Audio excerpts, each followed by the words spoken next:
9 ఇప్పుడు మళ్ళీ మీట్ అవుతుంది. అదేవిధంగా పార్లమెంటు చాలాసార్లు మీట్ అయింది. బడ్జెట్ సెషన్ అయింది వాళ్ళకి. తర్వాత సెషన్ పెట్టారు.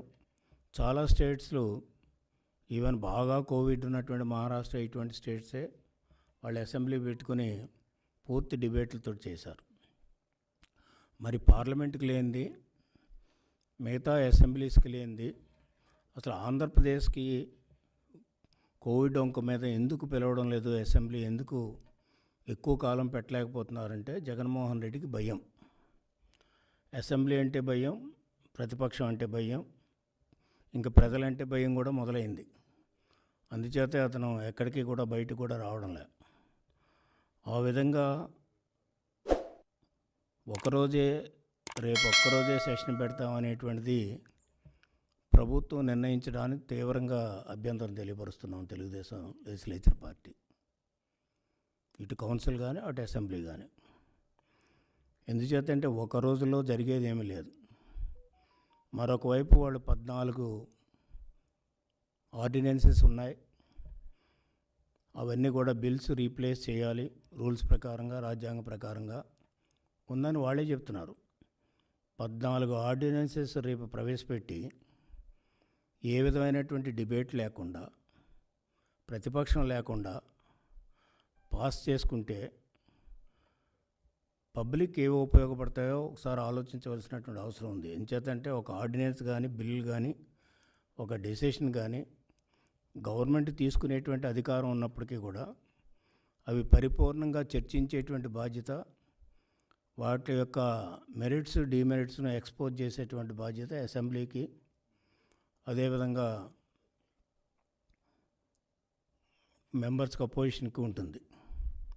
కానీ వన్ సైడెడ్గా డిస్కషన్ లేకుండా, డిబేట్ లేకుండా వాళ్ళకు వాళ్ళే ప్రవేశపెట్టుకోవడం, వాళ్ళకు వాళ్ళే పాస్ చేసుకోవడం అనేది ఈ యూనిలేటరల్ సిస్టమ్ని మేము తీవ్రంగా ఖండిస్తున్నాం, వ్యతిరేకిస్తున్నాం కూడా. ఎంచేతంటే ప్రజాస్వామ్యంలో అన్నింటికంటే ప్రధానమైనటువంటి వ్యవస్థ శాసనాలు తయారు చేసేటువంటి వ్యవస్థ. అటువంటి శాసనాలు చేసేటువంటి వ్యవస్థని పూర్తిగా అండర్మైన్ చేసి జగన్మోహన్ రెడ్డి తనకిష్టం వచ్చినట్టు కూడా పరిపాలించాలనే ఆతృతతో ఉన్నందుకు దాన్ని కూడా తీవ్రంగా తెలుగుదేశం లెజిస్లేటివ్ పార్టీ ఖండిస్తుంది. అంచేత మనం బేసిక్గా ఫండమెంటల్గా చూస్తే members of freedom of speech in the house and article 194 నాకు హౌస్లో మాట్లాడేటువంటి హక్కు కల్పించింది రాజ్యాంగం. మెంబర్కి హక్కు కల్పించినప్పుడు హౌస్ పరిపూర్ణంగా జరిగినట్లయితే మెంబర్ యొక్క అభిప్రాయాలే కాదు, ప్రజల చేత ఎన్నుకోబడినటువంటి శాసనసభలో ఉండేటువంటి మెంబర్స్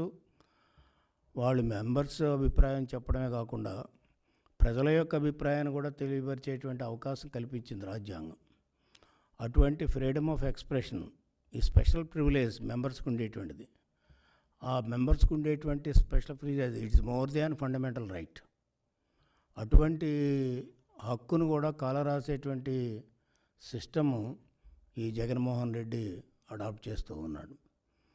అంచేత ఒకరోజు పెట్టి ఒక తంతుగా శాసనసభను ముగించాలనే ప్రయత్నాన్ని ఖండిస్తూనే డెఫినెట్గా శాసనసభ 15 రోజులు జరపవలసినటువంటి అవసరం ఉంది. ఈ రోజున ఇష్యూస్ కూడా మీకు ఇచ్చారా? ఇష్యూస్ కూడా మీకు ఇస్తాము. ఆల్రెడీ ఇచ్చేసారా? ఇష్యూస్ కూడా ఇచ్చారు. వాటితో పాటు కొన్ని ఇష్యూస్ చెప్తాను నేను, ఇంపార్టెంట్ ఇష్యూస్. ఎందుకంటే ఆల్రెడీ మీకు సబ్మిట్ చేశారు కాబట్టి list of issues to be placed on the table of the house for debate. అంటే ఇవన్నీ కూడా ప్రజలకు సంబంధించినవి, రాష్ట్రానికి సంబంధించినవి. ప్రజలకు సంబంధించినవి, రాష్ట్రానికి సంబంధించినటువంటి, అదేవిధంగా ప్రభుత్వం చేసినటువంటి నిర్ణయాలు కానీ, రాష్ట్ర సమస్యలు కానీ, ప్రజల యొక్క సమస్యలు కానీ, ఈ రోజున కరెంట్ బర్నింగ్ ప్రాబ్లమ్స్ కొన్ని ఉన్నాయి. అవన్నీ కూడా డిస్కస్ చేయకుండా పారిపోవాలనేటువంటి ప్రయత్నం జగన్మోహన్ రెడ్డి చేస్తున్నాడు, అసెంబ్లీ ఫేస్ చేయలేక. అంచేత అవన్నీ కూడా డిస్కస్ చేయాలంటే మినిమం 15 days ఉండవలసినటువంటి అవసరం ఉంది. TDLP is demanding 15 days session. So ఇది వాళ్ళు పునఃపరిశీలించుకోవాల్సిన అవసరం ఉంది. అదేవిధంగా రేపు బీఏసీ మీట్ అవుతుంది. బీఏసీ టైమింగ్స్ కూడా వచ్చాయి. బీఏసీలో కూడా కొన్ని ఇష్యూస్ రైజ్ చేస్తాం, ఇటు కౌన్సిల్లో కానీ అటు అసెంబ్లీలో కానీ. అంచేత బేసిక్గా క్యాబినెట్ యొక్క రెస్పాన్సిబిలిటీ, క్యాబినెట్ అంటే వాళ్ళు నిర్ణయాలు తీసుకుని వాళ్ళు ఇంప్లిమెంట్ చేసి వాళ్ళు వ్యవస్థలన్నింటి కూడా వాళ్ళ గుప్పిట్లో పెట్టుకోవడానికి కాదు. Cabinet responsibility to the legislature, cabinet accountability to the legislature, ఇది స్పష్టంగా చెప్పబడింది కౌలన్ షక్దర్లో కానీ అదేవిధంగా రాజ్యాంగంలో కానీ. అంచేత అకౌంటబిలిటీ అంటే పారిపోతున్నాడు జగన్మోహన్ రెడ్డి, రెస్పాన్సిబిలిటీ అంటే పారిపోతున్నాడు. అతనికి తోచింది అలాగా నిర్ణయం చేసి ఇంప్లిమెంట్ చేసేటువంటి సిస్టమ్ వచ్చినప్పుడు అతని యొక్క రాజకీయ వ్యవహారం చూస్తే it is nothing but a political terrorism. ఎంచేతంటే పొలిటికల్ టెర్రరిజం, టెర్రరిస్టులు చాలామంది ఉంటారు, కానీ వీళ్ళు పొలిటికల్ టెర్రరిస్టులు. అంచేత రాజ్యాంగాన్ని పక్కన పెట్టి అదేవిధంగా కౌలన్ షక్దర్ని పక్కన పెట్టి సిస్టమ్స్ అన్నీ కూడా పక్కన పెట్టి కొంతమందిని వాడు ఇష్టం వచ్చినట్టు వాడుకుని ఈ యొక్క పరిపాలనా విధానాన్ని చూస్తూ ఉంటే అస్తవ్యస్తం. దీనివల్ల నష్టపోయేది ఎవరంటే జగన్మోహన్ రెడ్డి కాదు. జగన్మోహన్ రెడ్డి 2 సంవత్సరాలు ఉంటాడో 3 సంవత్సరాలు ఉంటాడో తర్వాత 4 సంవత్సరాలు ఉంటాడో. ఎనీవే ఆల్రెడీ ప్రజలందరూ అనుకుంటున్నారు అతను రేపు ఇంకా మళ్ళీ రెండోసారి ఎలక్ట్ కాగడని. అంచేత అతను ఎలక్ట్ కాకపోవచ్చు, రేపు మళ్ళీ ఇంకో గవర్నమెంట్ రావచ్చు. కానీ నష్టపోయింది 5 సంవత్సరాల్లో అతను ఉండేటువంటి టైంలో నష్టపోయేది ప్రజలు, రాష్ట్రం విపరీతంగా నష్టపోతుంది. మన ఇమేజ్ పోయింది ఆల్రెడీ. ఆ ఇమేజ్ పోవడం వల్ల మనకు వచ్చినటువంటి తీవ్రమైనటువంటి నష్టం మనకి ఇన్వెస్ట్మెంట్స్ రాకపోవడం. ఇన్వెస్ట్మెంట్స్ ఎప్పుడైతే రావో మీకు ఎంప్లాయ్మెంట్ పెరగదు. అంచేత దీని అంతటికీ ప్రధాన కారణం ఈరోజు అన్ఎంప్లాయ్మెంట్ పెరగడానికి ఆయనే కారణం. ఈనాడు ఎకానమీ కొలాప్స్ అవడానికి కూడా ఆయనే కారణం. అదేవిధంగా ఈ రోజున అగ్రికల్చర్ ఇన్కమ్ కూడా పడిపోయింది, రూరల్ ఎకానమీ కూడా పడిపోయింది, ఓవరాల్ ఎకానమీ పడిపోయింది. ఇవన్నింటికీ కూడా బాధ్యత వహించాలి. ఈనాడు ఫైనాన్షియల్ స్టెబిలిటీ పోయింది. అంచేత ఎప్పుడైతే ఇతనికి అంటే ఈనాడు డెఫిసిట్లు పెరిగాయి. నేనన్నా అంటే జనరల్గా అందరూ అనుకునేది కూడా జగన్మోహన్ రెడ్డికి విజన్ డెఫిసిట్ ఉంది. విజన్ లేకపోవడం వల్ల జరిగేటువంటి ఇవన్నీ ఒకళ్ళు ఉన్నప్పటికీ కూడా ఆ విజన్ ప్రజలకు పనికొచ్చేదని, రాష్ట్రానికి పనికొచ్చే విజన్ కాదు. తన హెంచ్మెన్కి తనకి పనికొచ్చేటువంటి విజనే అని పెట్టుకున్నాడు తప్ప రాష్ట్రాన్ని సర్వనాశనం చేసినటువంటి పరిస్థితుల్లో అసెంబ్లీ 15 రోజులు జరిగితే ప్రభుత్వాన్ని నిలదీసి ప్రజలకు ఉపయోగపడే విధంగా ప్రతిపక్షం పనిచేస్తుంది. ఆ పనిచేసేటువంటి అవకాశాన్ని కూడా లేకుండా ఒక్కరోజుతోటే కాలక్షేపం చేసి వెళ్ళిపోవాలనేటువంటి ప్రయత్నం చేస్తున్నాడు. పారిపోవాలనే ప్రయత్నం జగన్మోహన్ రెడ్డి చేస్తున్నాడు. కానీ TDLP we have got our own ideology, we have got our own system of doing things. డెఫినెట్గా అతను నిలబెట్టేటువంటి పరిస్థితి, బయట కానీ హౌస్లో కానీ నిలబెట్టేటువంటి పరిస్థితి చేయటానికి అన్ని విధాలుగా పూనుకున్నాం. ఇప్పుడు ముఖ్యంగా మనం చూస్తే అన్ని విషయాలు చెప్పం, కానీ ఇప్పుడు చూస్తే ఎకానమీ, అసలు ఎకానమీ అనేటువంటి back bone to the entire development of the state. అటువంటి బ్యాక్ బోన్ని ఎరగొట్టినటువంటి మనిషి జగన్మోహన్ రెడ్డి. ఈనాడు చూస్తే తెలుగుదేశం ప్రభుత్వం హయాంలో దాదాపు 5 years యావరేజ్ చూస్తే 10.22% గ్రోత్ రేట్ ఉంది. ఇప్పుడు జగన్మోహన్ రెడ్డి వచ్చిన తర్వాత గ్రోత్ రేట్ -2.58, అంటే ఇంచుమించు అరౌండ్ 13% నెగిటివ్ గ్రోత్లో నడుస్తున్నాం మనం. బహుశా ఏ రాష్ట్రం ఇంత దారుణమైనటువంటి స్థితి లేదు. అంచేత ఇది కోవిడ్ అనేటువంటి తప్పించుకోవడానికి ప్రయత్నం చేస్తున్నాడు తప్ప కోవిడ్ కాదు, ఇతను స్వయంకృతాపరాధం. ఇతనికి ఆ విజన్ లేకపోవడం, ఎకానమీని ఎట్లా డెవలప్ చేయాలనేటువంటి విజన్ లేకపోవడం వల్ల వచ్చినటువంటి ప్రధానమైనటువంటి సమస్య ఈనాడు ఎకానమీ గ్రోత్ రేటు పడిపోవడం, విపరీతంగా పడిపోయింది. అంటే 1%, 2% కాదు, 13%కి పడిపోయిందంటే అసలు రెవెన్యూస్ ఎట్లా పెరుగుతాయని అడుగుతున్నాను. సెకండ్ పాయింట్ అంటే ఎకానమీ గ్రోత్ రేట్ పెరిగితేనే రెవెన్యూస్ పెరుగుతాయి, రెవెన్యూస్ పెరిగితేనే ఫైనాన్షియల్ స్టెబిలిటీ వస్తుంది. ఇప్పుడు రెవెన్యూస్ నెగిటివ్ గ్రోత్లో ఉన్నాయి. రెవెన్యూస్ దాదాపు పడిపోతున్నాయి మొత్తం అన్నీ కూడా. ఒక్క ఎక్సైజ్ తప్ప మిగతా అన్ని సెక్టార్స్ పడిపోయాయి. ఎక్సైజ్ వాళ్ళు పిలిచి మరీ తాగిస్తున్నారు కాబట్టి, వాళ్ళ బ్రాండ్స్ కాబట్టి ఇది కూడా సరే డీటెయిల్స్ మిగతా వాళ్ళు చెప్తారు. అంచేత ఒక ఎక్సైజ్ తప్ప మిగతావన్నీ కూడా ఆల్ డిపార్ట్మెంట్లో గ్రోత్ రేట్ పడిపోయాయి, కలెక్షన్స్ పడిపోయాయి. దీనికి కారణం ఎకానమీ కొలాప్స్ అవ్వడం. ఎప్పుడైతే ఎకానమీ గ్రోత్ రేట్ 13% పడిపోయిందో ఇంకా రెవెన్యూస్ పెరగవు భవిష్యత్తులో కూడా. అందుకనే అది irreparable loss to the state చేసింది జగన్మోహన్ రెడ్డి. అంటే రేపు భవిష్యత్తులో కూడా రిపేర్ చేసేటువంటి పరిస్థితిలో ఈ రాష్ట్రం యొక్క ఆర్థిక వ్యవస్థ లేదు. అదేవిధంగా ఫైనాన్షియల్ స్టెబిలిటీ ఉండదు. ఎంచేతంటే ఫైనాన్షియల్ స్టెబిలిటీ ఉంటేనే డెవలప్మెంట్ జరుగుతుంది. ఆ డెవలప్మెంట్ కూడా ఉండదు.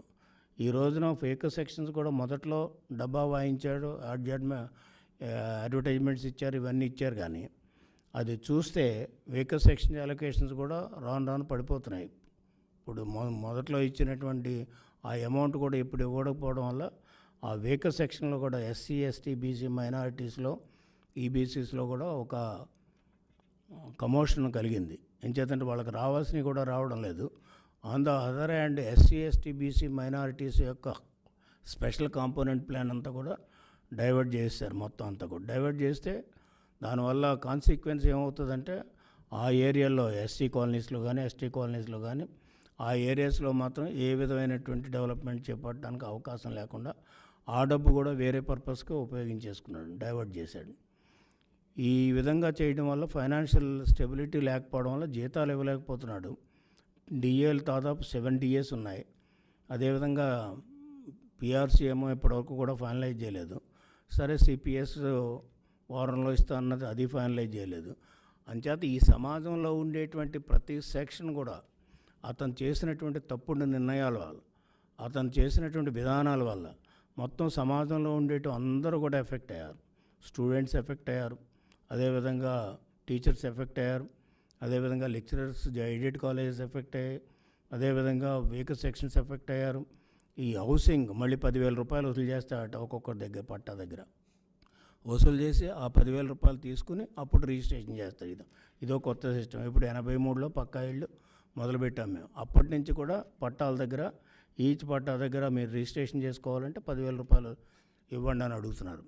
ఎక్కడ మరి నేర్చుకున్నాడో ఈ విధానాలు మాకు అర్థం కావడం లేదు. కానీ అసలు రెవెన్యూ గ్రోత్ రేట్ మర్చిపోయి, అసలు ఎకనామిక్ గ్రోత్ రేట్ మర్చిపోయి డబ్బులు ప్రజల దగ్గర నుంచి కలెక్ట్ చేయాలనేటువంటి దాంతో ఇప్పటికే చెప్పాను ముందు 1,300 కోట్ల రూపాయలు ఇంతకుముందు అడ్మినిస్ట్రేటివ్ ఛార్జెస్ కానీ అదేవిధంగా ట్యాక్సెస్ కానీ వేశారు. ఇప్పుడు మళ్ళీ ఈ సిస్టమ్ అడాప్ట్ చేయడం వల్ల మళ్ళీ డబ్బులు వసూలు చేయడానికి ప్రయత్నాలు చేస్తున్నారు. సరే, వేడ డిస్కామ్స్ది అదే మనం చూసే పేపర్లో. అందుచేత ఇది ఫిజికల్ ఇన్స్టెబిలిటీ, ఫైనాన్షియల్ ఇన్స్టెబిలిటీ రావడం రెండోది. ఎకానమీ కొలాప్స్ అవడం మొదటిది, ఫైనాన్షియల్ ఇన్స్టెబిలిటీ రావడం రెండోది.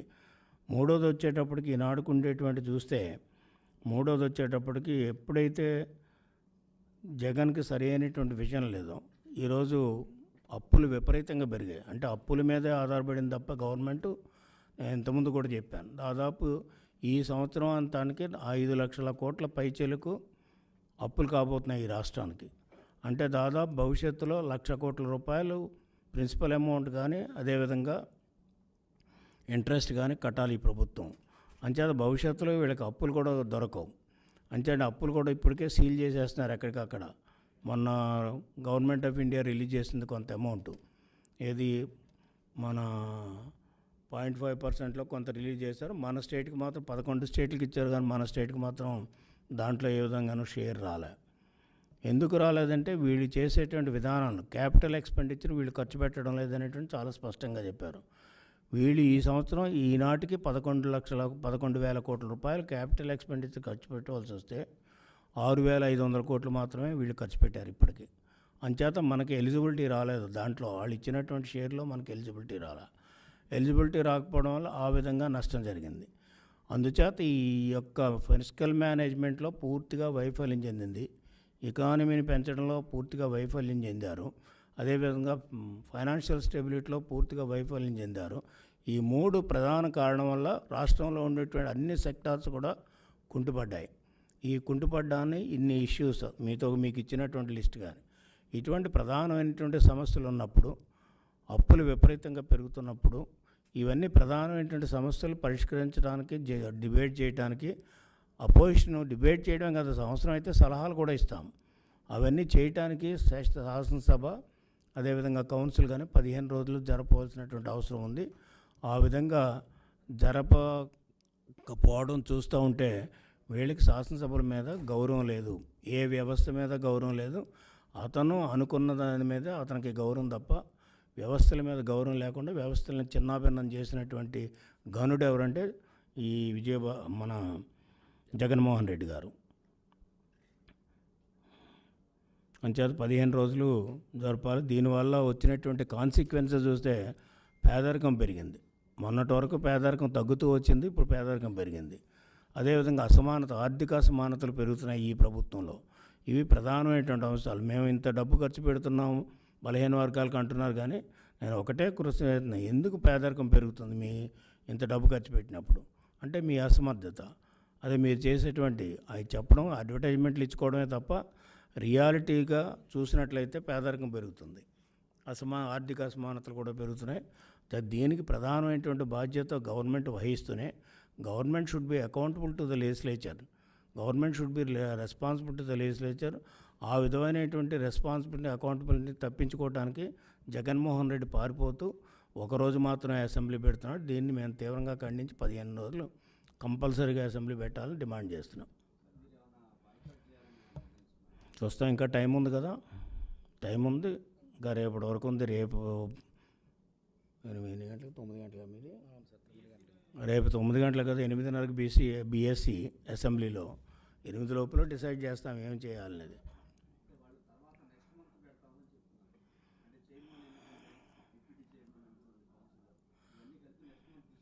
అంటే వాళ్ళకి కావాల్సినప్పుడు పెట్టుకోవటానికి శాసనసభలో సమావేశాలు కాదు. ఎందుకు పార్లమెంటు రెగ్యులర్గా పెడుతున్నారు? ఎంచేత ఒక టైం ఉంది. ఏం డిసైడ్ చేశారంటే అప్పుడు standing committee, general purpose committee అని ఒకటి పార్లమెంట్లో డిసైడ్ చేసింది. సంవత్సరానికి 3 సార్లు వింటర్ సెషను, అదేవిధంగా ఆటమ్ సీజను, 3 సార్లు సమ్మర్ సెషన్, 3 సెషన్స్ పెడతారు ప్రతి అసెంబ్లీ, ప్రతి పార్లమెంటు కూడా. మనం 3 సార్లు పెట్టుకోకుండా మాకు నచ్చినప్పుడు పెట్టుకుంటాం. ఓకే, ఇప్పుడు ఎందుకు పెట్టుకోకూడదు? ఇప్పుడు పెట్టుకోకపోవడానికి కారణం ఏంటి అని అడుగుతున్నా. పెట్టుకోకపోవడానికి కారణం ఏంటి? ఓకే, రేపు పెడుతున్నారు, రేపు పెట్టి 15 రోజులు పెట్టుకోవచ్చు కదా. 15 రోజులు అంటే వాళ్ళకి కలిసి వస్తేనే పెట్టుకుంటారా? ప్రజలకు కలిసి వస్తే బెటరా? ప్రజల విషయాలు చర్చించడానికి బెటరా వాళ్ళు? అంచేత అపోజిషన్ చూసి భయపడుతున్నారా? ఓకే, రేపు మళ్ళీ రేపు ఎట్లాగా పెట్టుకోవాలి వాళ్ళు. పెట్టుకోవడానికి సంవత్సరానికి 3 సార్లు పెట్టాలి. ఎవరి బడ్జెట్ సెషన్ ఉంటుంది, తర్వాత వింటర్ సెషన్ ఉంటుంది, తర్వాత ఇంకో సెషన్ ఆటమ్ సెషన్ ఉంటుంది. ఈ 3 సెషన్లలో పెట్టుకోవాలి. పెట్టుకుని కనీసం వారం 10 రోజులు ఒక్కో సెషన్ పెట్టాలి. అందుకని ఒకరోజు బడ్జెట్ పెట్టి, ఒకరోజేమో ఈ సెషన్ పెట్టి, ఇంకెన్నో 2021 అంటే 21-22 ఇయర్లో ఒక్కరోజు పెట్టారు సెషను. ఇప్పటికీ రేపు ఒకటైతే 2 రోజులు. ఏంటి అంటే అపహాసం చేస్తున్నారు శాసనసభని. ఎందుకు భయపడుతున్నారు? మీరు ఎందుకు పెట్టలేరు? తర్వాత పెట్టుకోవడం, మీరు తర్వాత కావాలంటే పెట్టుకుంటారు, వాళ్ళు అవసరం ఉంటే పెట్టుకుంటారు. అంతేగాని రేపు ఎలక్షన్ ఉంది కాబట్టి అప్పుడే పెట్టుకుంటాం అనేది. ఇప్పుడు ఎమ్మెల్సీలు లేరా? వాళ్ళకు ఉన్నారు, మాకున్నారు. వాళ్ళకే మెజారిటీ ఉంది ఇప్పుడు, మాకంటే వాళ్ళకి మెజారిటీ ఉంది. ఇప్పుడు మేము 16 ఉన్నాం, వాళ్ళు దాదాపు వాళ్ళు మిగతా అందరూ కలిపి నాన్ టీడీఎల్పీ కలిపి వాళ్ళు ఎక్కువ ఉన్నారు. ఈవెన్ వైసీపీ కూడా 12-13 ఉన్నారు ఇప్పుడు యాజ్ ఆన్ టుడే. అంచేత వాళ్ళు పెట్టుకోవాలి, పెట్టాలి. ఇప్పుడు ఎవరికి మెజారిటీ ఉందని అట్లయితే అపోజిషన్కి మెజారిటీ ఉండదు ఎప్పుడు. అంచేత గవర్నమెంట్కి మెజారిటీ ఉంటుంది. ఉన్నప్పుడు మా ఇష్టం వచ్చినట్టు పెట్టుకుంటామని ఎవరు పెట్టుకోలేదే పార్లమెంట్ కానీ ఎక్కడ కూడా. అందరూ ఆ టైముల ప్రకారంగా పెడతారు. ఎవరు చెప్పే విషయాలు వాళ్ళు చెప్తారు, ప్రజలు వింటారు. We are the representatives of the public. అంచేత పీపుల్స్ ఏమనుకుంటున్నారో ఈరోజు ఉంది. ఎయిడెడ్ కాలేజెస్ ఇష్యూ ఉంది, మేజర్ ఇష్యూ. అదేవిధంగా పీఆర్సీ ఇవన్నీ కూడా ఎంప్లాయీస్ ఇష్యూ, మేజర్ ఇష్యూ ఉంది. అదేవిధంగా రైతుల ఇష్యూ ఉంది, విమెన్స్ హెరాస్మెంట్ ఇష్యూ ఉంది, లా అండ్ ఆర్డర్ ఫెయిల్యూర్ ఉంది. ఇవన్నీ మీకు ఇచ్చాము, లిస్టులో అన్నీ ఇచ్చాము. అంచేత ఇవన్నీ కాకుండా నేను చెప్పిన 3 ప్రధానమైన ఎకానమీ కొలాప్సు, అదేవిధంగా ఫైనాన్షియల్ ఇన్స్టెబిలిటీ రావడం, అదేవిధంగా మూడోది వచ్చేటప్పటికి అప్పులు విపరీతంగా పెరిగిపోవడం. ఈ 3 వల్ల క్యాస్కేడింగ్ ఎఫెక్ట్ అన్ని సెక్టార్స్ మీద పడుతుంది. అంటే డబ్బులు ఉంటే కదా చేసేది. ఆ క్యాస్కేడింగ్ ఎఫెక్ట్ ఆల్ సెక్టార్స్ మీద పడడం వల్ల ఆల్మోస్ట్ జీరో డెవలప్మెంట్. ఏం చేతంటే మీకు రీసెంట్గా గవర్నమెంట్ ఆఫ్ ఇండియా చెప్పింది కదా, క్యాపిటల్ ఎక్స్పెండిచరు మీరు చేయడం లేదని చెప్తున్నారు. నిన్న కూడా సీతారామన్ చెప్పింది. క్యాపిటల్ ఎక్స్పెండిచర్ చేయకపోతే అభివృద్ధి ఎలా జరుగుతుందని నేను అడుగుతున్నాను. అంటే మీరు అభివృద్ధి చేయడం లేదు, సంక్షేమాలు చేయడం లేదు.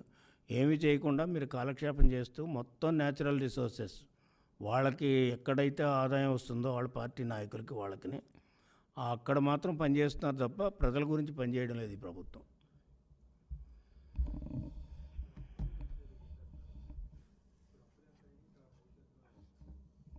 As on by the end of this financial year 21-22 నా ఎస్టిమేషన్ ప్రకారంగా ఇప్పటికే దాదాపు 4 లక్షల కోట్లకు వచ్చేసింది. 1.5 2 యావరేజ్ మీద 90 to 1 lakh crores తెస్తున్నారు అప్పు. వీళ్ళకి ముడితే రేపటి నుంచి అప్పు కూడా పుట్టదు వీళ్ళకి. అంచేత నా లెక్క ప్రకారంగా 5 లక్షల కోట్లతోటి జగన్మోహన్ రెడ్డి ఎండ్ కాబోతున్నాడు. అంటే రాబోయేటువంటి ప్రభుత్వం కొత్త ప్రభుత్వం వస్తుంది. జగన్మోహన్ రెడ్డి ఇంక రావడం అనేది ఇంపాసిబుల్. వచ్చేటప్పుడు వాళ్ళ మీద భారం 5,50,000 కోట్లు పడుతుంది. ఈ 5,50,000 కోట్లకి దాని మీద ప్రిన్సిపల్ అమౌంట్ కానీ ఇంట్రెస్ట్ కానీ చూస్తే 1,00,000 కోట్లు అవుతుంది. వీళ్ళ బడ్జెట్ చూస్తే అప్పటికి అంటే 2024-25కి మీకు బడ్జెట్ బాగా జరిగితే యావరేజ్ మీద 10% బడ్జెట్ పెరిగితే పెరిగితే మీకు ఎంత అవుతుంది? అంత కాదు 3.5 లక్షల కోట్లు అవుద్ది. అంటే మీకు అప్పము 5.5 లక్షల కోట్లు ఈ 24కి అవుద్ది. 2024కి మీకు బడ్జెట్ 2024లో మీకు దాదాపు చూస్తే 3.5 లక్షల కోట్లు బడ్జెట్ వస్తుంది. అంటే ఎంత గ్యాప్ ఉందో చూసుకోవాలి. దాంట్లో మీకు 3.5 లక్షల కోట్లు 1,00,000 కోట్లు మీకు ప్రిన్సిపల్ అమౌంట్కి దీనికి కట్టవలసి వస్తుంది, ఇంట్రెస్ట్కి. కడితే ఇంక మిగిలిందే ఉంది 2.5 లక్షల కోట్లు. 2.5 లక్షల కోట్లు ఇంచుమించు 90,000 వరకు కూడా ఇన్ఎవిటబుల్ ఎక్స్పెండిచర్ అంటాం. అంటే అది ఎస్కేప్ అయ్యేది ఎక్స్పెండిచర్ ఏముండదు. అది ఆటోమేటిక్గా జీతాలు కానీ ఇవి కానీ డిఏలు కానీ పోతాయి. ఇంక మిగిలిందంతా 2.5 లక్షల్లో ఇంకొకటి పోతే 1,50,000. 1,50,000లో మీకు రెవెన్యూ ఎక్స్పెండిచర్ చూస్తే ఇంచుమించు ఇప్పుడు as on today revenue expenditure 80,000 కోట్లు. ఇంకా రేపు అది 1,00,000 పోతే మీకు మిగిలేది ఎంత ఉంటుంది? 40,000 50,000 కోట్లు మిగులుతుంది. దీంతో ఏం చేయగలరు? ఎవరు చేయగలరు? ఆ విధంగా సర్వనాశనం చేసింది జగన్మోహన్ రెడ్డి ఈ రాష్ట్రాన్ని. అంటే పోనీ పెట్టుబడులు వస్తే జనాలకి ఏదో ఆదాయం వచ్చి వాళ్ళు ఏదో పొదుపు చేసుకోవడం లేకపోతే వాళ్ళు ఖర్చు పెట్టుకోవడం లేదు. దీనికి తోడు ఏమైంది? ప్రైసెస్ విపరీతంగా పెరిగిపోయాయి. పవరు, పెట్రోలు, డీజిలే కాకుండా other prices, essential commodities prices అన్నీ విపరీతంగా పెరిగిపోయాయి. ఒకవైపు ఏమో ప్రైసెస్ విపరీతంగా పెరిగాయి, మరొక వైపు ఇండివిజువల్ అప్పులు కూడా పెరిగాయి. అంచేత common man is sandwiched between ఈ ప్రైసెస్ అండ్ లో ఇన్కమ్. ఎంచేతంటే అంతా రీమైగ్రేషన్ అయింది మొత్తం అంతా కూడా. ఇంతకుముందు సిటీలకు పోయిన జనం అంతా కూడా మళ్ళీ రీమైగ్రేట్ విలేజ్కి వెళ్ళిపోయారు. విలేజ్ ఎకానమీ ఏమి డెవలప్ కాలేదు. విలేజెస్లో వాళ్ళకి స్కోప్ ఏం లేదు పని చేసుకోవడానికి. ఆ లేకపోవడం అంటే ఇన్కమ్లు తగ్గిపోయాయి. ఇన్కమ్లు తగ్గిపోతే వాళ్ళు ఏ రోజుకి ఆ రోజు తిండి తినడానికే ఇబ్బందికరం ఉన్నప్పుడు పొదుపు ఎక్కువ ఉంటుంది. పొదుపు లేనప్పుడు వాళ్ళకి on the other hand health expenditure విపరీతంగా పెరిగింది. హెల్త్ అలొకేషన్స్ లేవు. వీళ్ళు ఆరోగ్యశ్రీ కూడా మొన్న ఏదో నేను ఇస్తాము అది ఇది అంటున్నదో ఆరోగ్యశ్రీ డబ్బులు ఇవ్వడం లే. అంచేత no single payment to any organisation. అంచేత మొత్తం అన్నీ బ్లాక్ చేసి పెట్టుకున్నాడు. తను ఇష్టం వచ్చిన వాళ్ళకి ఇచ్చుకుంటున్నాడు. మెయిన్ ఏంటంటే తన హెంచ్మెన్ యొక్క ఎకనామిక్ కండిషన్స్ ఇంప్రూవ్ చేస్తున్నాడు. అతని ఎకనామిక్ కండిషన్ ఇంప్రూవ్ చేసుకున్నాడు తప్ప రాష్ట్రాన్ని దివాలా తీయించాడు.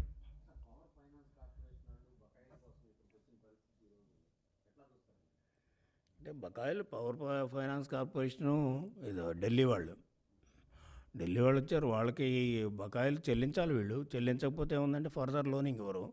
రెండవది ఈ స్టేట్ డిఫాల్ట్ కింద వేసేస్తారు. డిఫాల్ట్ కిందకి వచ్చినప్పుడు మిగతా